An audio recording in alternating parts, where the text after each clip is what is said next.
Welcome to the Single Lady Estates podcast. My name is Bobby Wasserman, and I'm the founder of Single Lady Estates. Thank you for spending some of your time with us. Today, we have a really fascinating and informative program focusing around construction and specifically the aftermath of the Surfside condo collapse. Surfside is the Miami suburb where the Chaplin Towers 12-story beachfront condominium partially collapsed in 2021 and 98 people were killed. Very broadly, there was a structural problem that had been noted in 2018, and the building had been slow to respond with repairs, and as a result, the building collapsed 3 years later. As a result of this tragedy, some states are re-inspecting beachside properties. So our guest, Josh Thompson, is the CEO and founder of Thompson Construction, which specializes in luxury high-rise construction for commercial and residential projects within the state of New York. Josh is going to talk about the factors that led to the Surfside collapse, let us know how states are reacting to the collapse, and what you need to know if you're looking to purchase a beachside property. Welcome, Josh. Hey, Bobby. Thanks for having me. Well, before we dive into Surfside, can you give us some background on you and your company? Yes. So my company isn't what it would be without the team that we have. I feel that my team works on my business and I'm solely dedicated to my team. And what we do is we specialize in exterior building maintenance services in the New York City and New Jersey area. Primarily, we do a lot of window washing, power washing, caulking, glazing, structural repairs. New York has a local law 11, which is basically every 5 years, every single building over 6 stories needs to be physically inspected by an engineer every 60 lateral feet.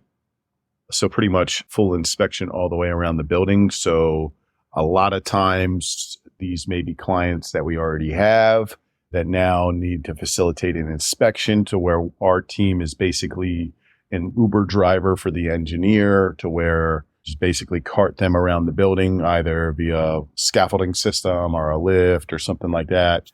At which point the engineer will then bring back to the building a laundry list of facade repairs, loose bricks, windows, anything that could potentially cause a hazard. These engineers aren't so much looking or caring about the cosmetic look of the building. They're more concerned about the actual security of the building, making sure that nothing is going to be falling off. That could be deadly, So when you're in Manhattan and you see a lot of that scaffolding around, a lot of it is inspection and not so much construction? Yes and no. You're on the right trail. Okay. You're talking about those green sidewalk sheds that are all over the city. Yeah. Those green sidewalk sheds are a result of local law, but it's a result of the inspection. So when the engineer does the inspection, if the engineer cites the building, they basically cite the building for having safety issues on the exterior of the building. If that gets filed with the city, that's when that bridge has to go up, and that bridge cannot come down until the called out repairs that the engineer submitted are completed and also verified by that same engineer. So it's a very thorough process. Oh, okay, great. As far as Surfside goes, just in June of 2022, there was a report that the National Institute of Standards and Technology, which is a federal agency, is conducting the investigation, and that's still underway. The federal government has also provided an additional $22 million to that agency to complete this specific investigation regarding Surfside. But from an engineering and construction perspective, what is really known at this point in time? Well, what I would like to see from a federal institution that is performing an investigation is obviously they're probably looking into exactly why this happened, but I would hope that they would provide some insight and some direction on how to better assess buildings and also incorporating technology into different types of building inspections. I know drone technology is super hot right now in the building inspection space. I know that that is not an approved means and methods to inspect a building in New York City. But on a federal level, I would like to see an organization like the National Institute of Standards and Technologies. It would be nice to have some direction from them as to what technologies would be a good fit when performing a building and facade inspection. Talk a little bit about drones for just a second on why drones would be better in Oklahoma versus Manhattan. Well, Manhattan's always going to be heavily regulated. I mean, I'm kind of a little bit more pro Manhattan, just me living up here and being in the market. But I mean, it's got to be the most populated city in America. So it's going to be a little bit more harder to logistically put a drone on Madison Ave as possibly doing a drone out in Kansas City. I think that the population and the traffic that you would have in and around the streets, or maybe there's parking lots around the building that you could close down or whatever the case may be. I think it's just a little bit easier to manage. So I think where in that instance, I feel like if these drone inspections were approved outside of New York, I think it would gradually come into the market. Mm-hmm. But I mean, there's a lot of stuff you can do with drones. I mean, you can take thermal readings of the building. You can do a physical inspection, and it'd be nice if 90% of the inspection was done with the drone. And then if there was an area that the drone picked up that was reason for concern, maybe that's when we take a physical engineer. Maybe he does it that way. But just from a cost standpoint, that's part of the burden. Is some of these buildings could pay upwards of $100,000 just to do an inspection, right? So that's going to turn a lot of buildings off. So they're going to say, "Oh no, we're not doing that. $100,000, da da da da da." It comes down to dollars and cents too. Yeah. So if you could provide a drone inspection with equal data for $10,000, say, now that's a home run, because now you have a building owner, a property owner that really at that point has no reason not to do it, and it makes it easier to roll it out to the market. Can you talk broadly about what happened at Surfside, technically, but general enough for an audience of homeowners to understand? I can talk broadly from an outsider looking in, from somebody that does a lot of exterior building repairs, yes. Perfect. Okay. It sounded like everyone was aware that they had a problem. And where the fiduciary management of these HOA condos especially come into play is really having the foresight of what's going on. And that's why building inspections are so important, because building inspection not only tells you the condition of your building right now, it also gives you some foresight on what your building will need in 5 years. It's almost like going to the dentist. Nobody wants to go to the dentist because what if I do have a cavity, then I'm going to have to get the work done. Well, guess what? If you don't get the work done, all your teeth are going to fall out, That's true. So you're kind of you can only pull that card so long, So it comes down to people being well versed. And I think that the issue with the condo boards is people aren't well versed. You might have a condo board that's made up of a lawyer or a brain surgeon, or these very affluent and responsible, obviously, and successful people, but they may not be in construction. And I'm not going to go try to do something that I don't do every day.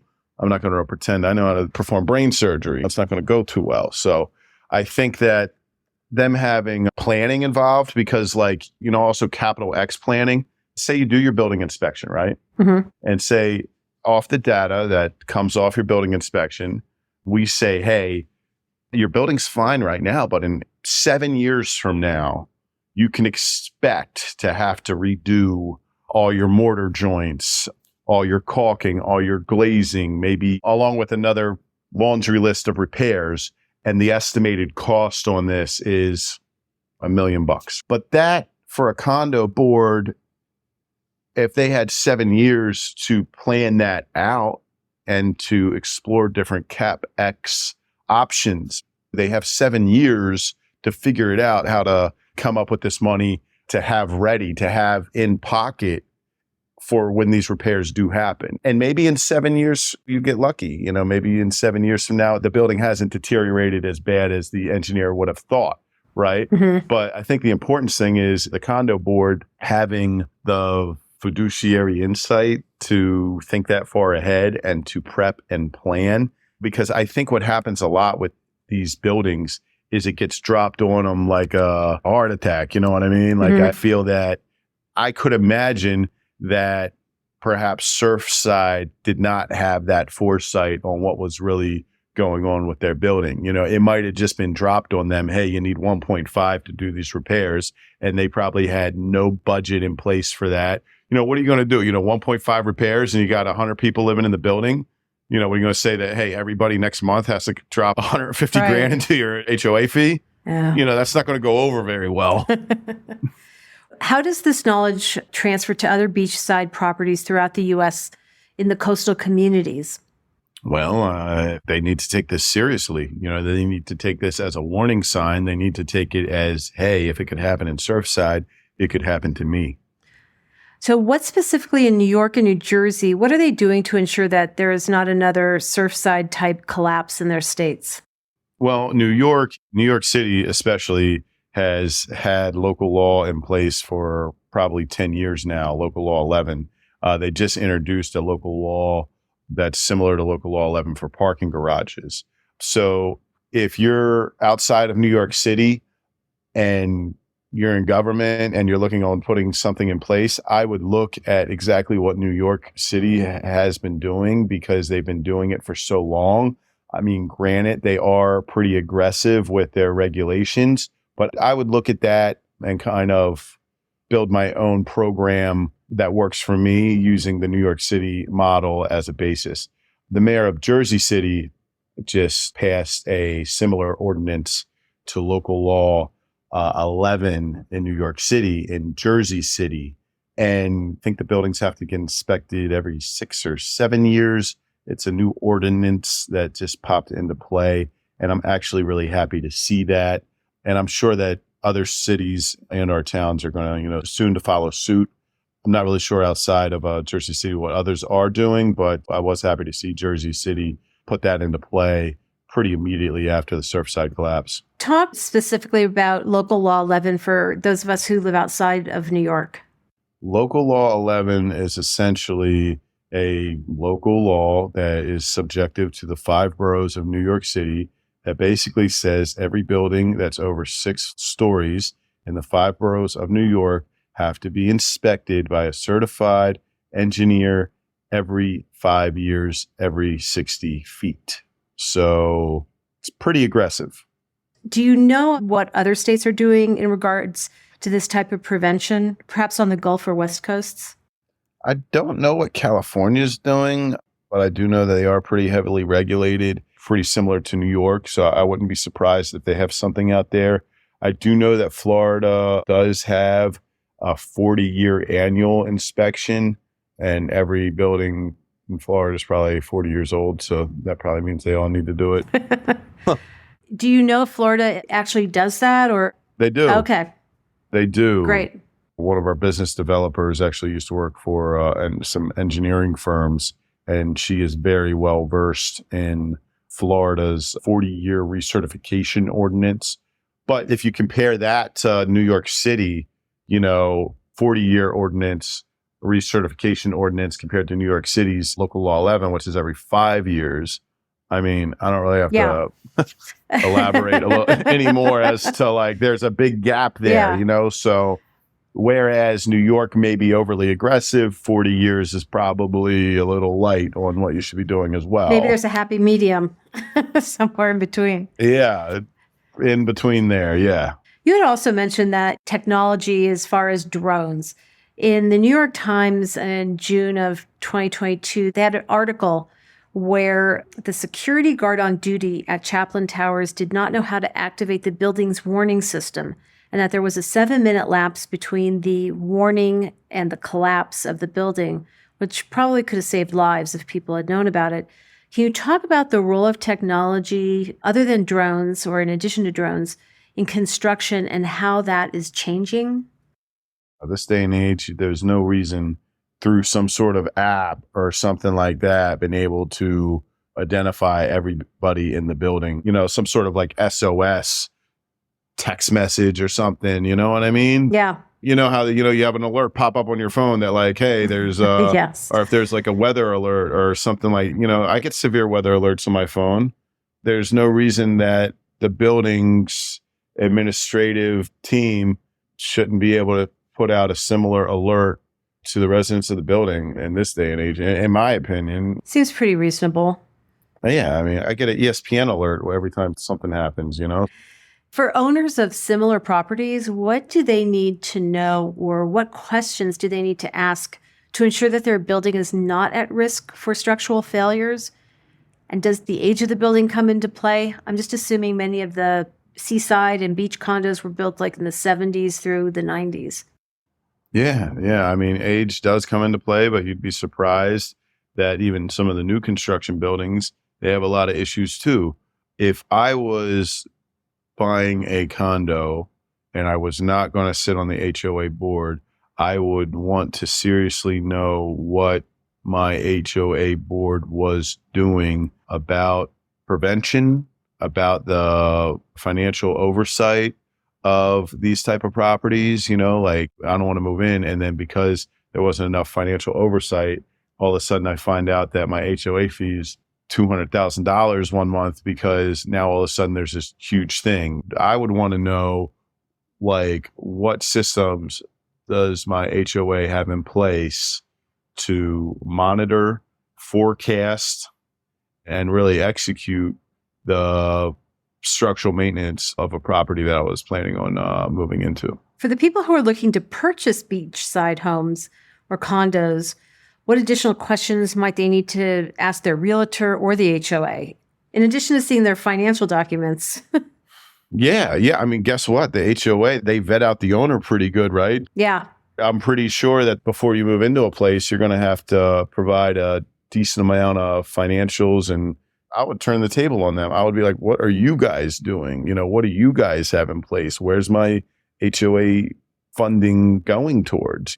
Yeah, I mean, I would vet them out just like they are vetting you out, Well, it's very interesting. So in New York, the HOAs really vet you. And there's been stories, they don't want certain celebrities, they don't want musicians, this and that. Yeah. But as the farther west you go, and I don't know about Florida market, but in California, there's no vetting whatsoever, quite frankly. It's just, if you have a pulse and you have the money, you can move in. Yes, that's pretty much it. From what I've seen in California, I'm sure there's exceptions. I have a feeling that's the rule. So it's very different between like a Manhattan and a Los Angeles. Yeah. But are you finding through your business a regional difference in construction compliance? Oh, yeah. Yeah, 100%. I mean, even just from New York to New Jersey, there's a huge difference. In order for me to send a guy on site to any project in New York, I probably need about $1,500 worth of safety trainings for each individual, right? So that can get pretty pricey when we have a crew of 25 to 50 guys on site. That's going to get pricey, but that's, why construction is so expensive in New York City. But if you cross the Hudson River into New Jersey, and most of the country still operates off of an OSHA 10 hour. New York City, you need an OSHA 40 hour. Okay, so can you explain that to what OSHA and the 10 versus 40? OSHA 10 hours, like 10 hours of certifications. It's 10 hours of OSHA training. Okay. In New York City, they carefully vet out each tradesman, like qualifications for each trade. I think it's important that you make sure that you get the industry experts to work on your property, the right people working on your project, the right people overseeing your project, the right people managing your project to ensure that it's done correctly. That's why a lot of companies hire GCs or construction managers. A lot of times, even myself and my team, we will act as the owner's rep for different projects. I mean, some of these buildings are really intricate to where there was a particular building that had some like cathedral stone on it, and that these cathedral stones were cracking and needed to be repaired. And they had this historical look that they wanted to preserve. And guess what? That is like so far out of our lane, but we still helped facilitate the project from an owner's rep standpoint, dealing directly with the HOA because we were able to go out and find like, hey, check this guy out. He's a certified cathedral stone expert. We dug him up and we brought him in to specifically take care of these repairs. We felt obviously this guy would have done it better than us because this is what this guy does every day. So I feel that it's just important to thoroughly understand everything that's getting done and the costs behind it versus just looking at a number of saying, oh, well, the engineer told me what my repairs are going to run me anywhere from $1 million to 1.5, which those engineering firms will do that. Engineers will come in and provide CapEx budgets for you and help you forecast what your expenses are going to be. Mm-hmm. But if an engineer is telling you that you need to budget $1 million to $1.5 million for your structural repairs, and you find a guy on the street that says, I'll do it for $250,000, I would be, something's off, Yeah. The way you're talking about it is an advocate that's going to have the homeowners or the HOA's interest at heart, and that's their job. Yeah. Is there anything else that people should know about the construction aspect of condominiums, whether they're beachside or in other areas? And are there general state agencies that maybe you could reference for people to go to just to make sure that what they're buying is going to be sound? It's kind of a tough one because there's no real way for the buyer on the consumer end to verify that, unless the buyer asks to see the building's engineered reports. If I'm looking at buying a condominium, I want to say, hey, do you guys have the engineer of record? Do you have an engineer that you guys work with? When was the last time they inspected all this stuff? If you get a lot of like, wait, what? I'm sorry, what are you talking? If you don't get good answers to that, I would be very leery of making that purchase. It comes down to everything in life. Either you're buttoned up or you're sloppy. Yeah. Excellent questions. I'd like to see some reactions. My hunch is that some people are just going to look at you like a deer in the headlights. Yeah. And if you get that deer in the headlights look, I would run the other way, Thank you so much for your time and this incredible information. You really provided some great insight to Surfside and kind of what we need to do moving forward from an inspection. I think it's important, as we've noted throughout this program, right, to be diligent in understanding the construction. We didn't talk about soil and environmental aspects, but those are also very important aspects of a building when you're buying. So remember, you can't change soil, you can't change the environmental aspects of where a home or condominium is, but ask the questions, ask for the engineer reports. That's fantastic advice. And really don't stop until you're satisfied with your understanding of the answers. Mm-hmm. Because they ain't letting you move in until they're satisfied with all your financials, That's true. If you're a New Yorker, that is very true. Thank you all for listening to the Single Lady Estates podcast. To learn more about what Josh discussed and to join our community, go to the website, singleladestates.com. Also, we've got some really great news. We launched our first Single Lady Estates merchandise store, and you can find our signature mug and notebook on our website.